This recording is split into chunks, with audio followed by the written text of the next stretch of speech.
કેમ છો મિત્રો? આઈ હોપ તમે બધા મજામાં હશો। તો આજે આપણે સ્પ્રિંગ રોલ બનાવવાના છે, ચાઇનીઝ સ્પ્રિંગ રોલ। તો સ્પ્રિંગ રોલની જે પટ્ટીઓ હોય એ પટ્ટીઓ સાથે આપણે સ્પ્રિંગ રોલ બનાવવાના છે। તો તેના માટે મેં સૌથી પહેલાં આપણે ચાઇનીઝને બાફવાનું છે। તો બાફવા માટે મેં પાણી ગરમ કરવા મૂક્યું છે। પાણી આપણું એકદમ ઉકળી ગયું છે, તો મેં નૂડલ્સના આવી રીતના કટકા બનાવી લીધા છે। તો કટકા કરી લીધા છે, તો હવે આપણે નૂડલ્સને પાણીમાં એડ કરી દઈશું અને 90% કૂક થાય ત્યાં સુધી આપણે એને ઉકાળવાનું છે। તો લગભગ 5 થી 7 મિનિટમાં જ કૂક થઈ જશે। તો તમે જોઈ શકો છો કે નૂડલ્સ આપણી 90% કૂક થઈ ગઈ છે। તો હવે આપણે એક કાણાવાળા વાસણમાં કઢી લઈશું। તો નૂડલ્સને આપણે એક કાણાવાળા વાડકામાં ટ્રાન્સફર કરી લઈશું। તો નૂડલ્સ પર આપણે ઠંડુ પાણી રેડી લઈશું, જેથી કરીને નૂડલ્સ એકબીજાને ચીપકે નહીં। તો તમે સીધા નળની નીચે પણ ડાયરેક્ટ ધરી શકો છો। તો જ્યાં સુધી આપણે નૂડલ્સ ઠંડી થાય ત્યાં સુધી આપણે પટ્ટી બનાવવા માટે એક લોટ બાંધી લઈશું। તો મેં મેંદો લીધો છે, મેં 2 કપ મેંદો લીધો છે અને એમાં થોડું મીઠું એડ કરીશું સ્વાદ અનુસાર,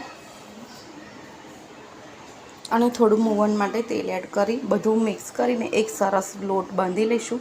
તો આપણે થોડો નરમ લોટ બાંધવાનો છે, રોટલી જેવો, ફુલકા રોટલી જેવો। તો આપણે એવો એક લોટ રેડી કરીશું। તો જોઈ શકો છો કે આપણો લોટ બંધાઈ ગયો છે। તો આપણે આવો એકદમ સરસ ને સોફ્ટ લોટ બાંધવાનો છે।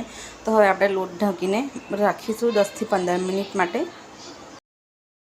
તો હવે આપણે સ્પ્રિંગ રોલ માટે નૂડલ્સનો મસાલો રેડી કરીશું। તો તેના માટે મેં અહીં ઓઇલ ગરમ કરવા માટે મૂક્યું છે, અને તેલ આપણું ગરમ થઈ જાય એટલે 2 ચમચી જેટલું આદું મરચાંની પેસ્ટ મેં લીધી છે। તો તમે અહીં લસણ પણ લઈ શકો છો। તો પેસ્ટ આપણી સંતળાઈ જાય એટલે આપણે કેપ્સિકમ અને કોબીજ કાપીને રાખીએ છીએ।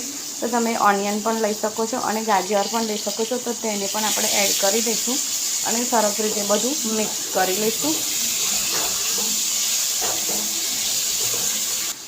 અને હવે આપણે નૂડલ્સ પણ એડ કરી દઈશું। તો તમે જોઈ શકો છો આપણી નૂડલ્સ એકદમ સરસ છૂટી થઈ ગઈ છે। તો બધી નૂડલ્સ એડ કરી લઈશું। તો બધું સરસ આપણે મિક્સ કરી લઈશું। તો હવે આપણે બધા મસાલા કરીશું। તો અહીં મેં 1 ચમચી જેટલો ગ્રીન ચીલી સોસ લીધો છે, શેઝવાન સોસ લીધો છે 2 ચમચી જેટલો, હાફ ટેબલ સ્પૂન જેટલો મરી પાવડર એડ કરીશું, 1 ચમચી જેટલો ટમેટો કેચઅપ લઈશું, 2 ચમચી જેટલો સોયા સોસ લઈશું,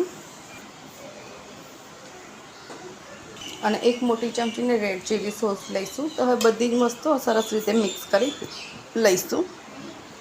અને તમારે વધારે તીખું કરવું હોય તો તમે થોડું કાશ્મીરી કે પટની લાલ મરચું પાવડર પણ એડ કરી શકો છો, અને સ્વાદ અનુસાર મીઠું એડ કરીશું। ઓલરેડી બધા સોસમાં મીઠું હોય છે, એટલે આપણે મીઠું થોડું જોઈને એડ કરવાનું। તો આપણું સ્ટફિંગ રેડી છે। તો છેલ્લે 1 ચમચી જેટલો વિનેગર એડ કરીને સરસ રીતે મિક્સ કરી લઈશું, અને આપણે સ્ટફિંગ હવે ઠંડુ થવા દઈશું। તો તમે જોઈ શકો છો આપણું સ્ટફિંગનો કલર એકદમ ફાઇન આવ્યો છે, અને આપણી નૂડલ્સ એકદમ સરસ રીતે બનીને રેડી થઈ છે। તો હવે આપણે આને ઠંડી થવા દઈશું। તો જોઈ શકો છો લોટ પણ આપણો સરસ બંધાઈ ગયો છે। તો લોટ આપણે આ રીતનો બાંધવાનો છે। તો હવે આપણે પટ્ટી રેડી કરીશું। તો તેના માટે આપણે સરખી સાઈઝના લુઆ કરી લઈશું। તો હવે સમોસાની પટ્ટી બનાવવા માટે આપણે બંને લુઆને એક સરખા લેવાના છે, અને અટામણ લઈને આપણે એને વણી લેવાના છે। તો નાની નાની પૂરી જેવા વણવાના છે આપણે। તો બસ આપણે આ રીતે સેમ બંનેને પૂરીની જેમ વણીને આપણે ઉપર બંનેની રોટલી પર આપણે સરસ તેલ લગાડી અને એકદમ લોટમાં બોળવાના છે। તો લોટ આપણે વધારે લેવાનો છે, જેથી કરીને બંને પડ એકદમ સરસ છૂટા પડે। અને હવે બંને રોટલીને આપણે પ્રેસ કરીને દબાવીને અટામણ લઈને એકદમ પતલી પતલી રોટલી વણી લઈશું।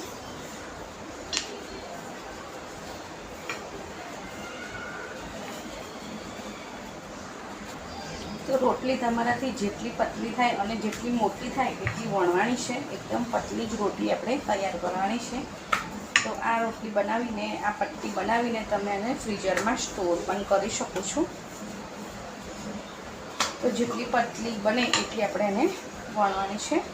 તો આ રીતે તમે જોઈ શકો છો બંને લુવા ભેગા કરીને મેં રોટલી વણી લીધી છે।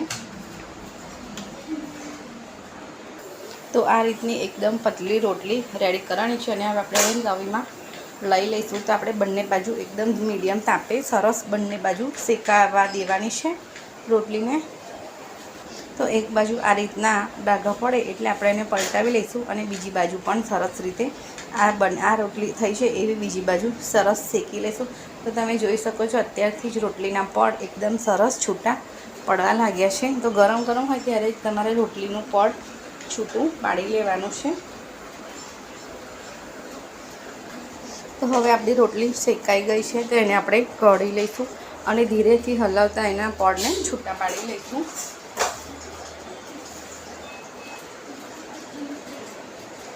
તો આપણે ગરમ ગરમ રોટલી હોય ત્યારે આ રીતે આપણે ધીરેથી એના પડને એકદમ સરસ છૂટું પાડી લઈશું.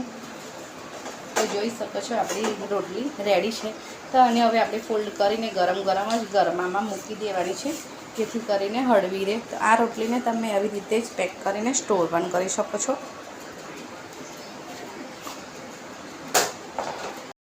મેં મેંદો લીધો છે તેમાં 2 થી 3 ચમચી જેટલું પાણી એડ કરીને સ્લરી રેડી કરીશ. તો જોઈ શકો છો આપણી સ્લરી એકદમ સરસ રીતે રેડી છે. તો હવે આપણે રોલ ભરીશું. તો જોઈ શકો છો મેં એક રોટલી લીધી છે અને એના ફરતે મેં સ્લરી લગાવી દીધી છે જે આપણે મેંદાની રેડી કરી હતી. અને હવે આપણે વચ્ચે સ્ટફિંગ મૂકીશું. તો તમારે કેવો પ્રકારનો રોલ બનાવો છે એના પર ડિપેન્ડ કરે છે. તો સ્ટફિંગ મૂકીને આપણે આ બાજુથી એક કિનારીને ફોલ્ડ કરીશું અને આ બાજુથી એક કિનારીને ફોલ્ડ કરીશું અને આ બાજુથી તમે જોઈ શકો છો ફોલ્ડ કિનારીને કરી અને એક રોલ રેડી કરીશું. તો આવી રીતે આપણે આવો એક રોલ બનાવવાનો છે. તો તમે જોઈ શકો છો કેટલો સરસ રોલ બનીને રેડી થયો છે. તો બધા જ રોલ આપણે આવી રીતે બનાવી લઈશું. તો જોઈ શકો છો આપણા બધા જ સ્પ્રિંગ રોલ એકદમ સરસ ભરાઈને રેડી થઈ ગયા છે. તો હવે આપણે તળી લઈશું. તો તળવા માટે મેં અહીં તેલ પણ ગરમ કરવા મૂકી દીધું છે. તો આપણે એકદમ મીડિયમ આંચ પર સ્પ્રિંગ રોલને તળવાના છે.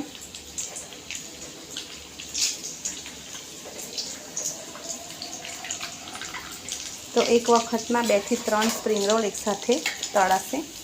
તો ગોલ્ડન બ્રાઉન થાય ત્યાં સુધી આપણે સ્પ્રિંગ રોલને તળવાના છે અને પલટાવીને આપણે એને ઉલટ કરીને સ્પ્રિંગ રોલ તળી લઈશું. તો જોઈ શકો છો આપણા સ્પ્રિંગ રોલ રેડી છે. તો હવે કાઢી લઈશું અને બધા સ્પ્રિંગ રોલને આ રીતે આપણે તળી લઈશું ગોલ્ડન બ્રાઉન થાય ત્યાં સુધી. તો જોઈ શકો છો આપણા સ્પ્રિંગ રોલ રેડી છે. તો આપણે એક સ્પ્રિંગ રોલ કટ કરીને પણ જોઈ લઈશું. તો એકદમ બહાર જેવા ક્રિસ્પી અને ક્રન્ચી સ્પ્રિંગ રોલ બન્યા છે. તો તમે જોઈ શકો છો. તો તમને મારી રેસીપી સારી લાગી હોય તો લાઇક શેર સબસ્ક્રાઈબ જરૂરથી કરજો. તો મળીશું ફરીથી એક નવા યુનિક વિડીયો સાથે. Thank you.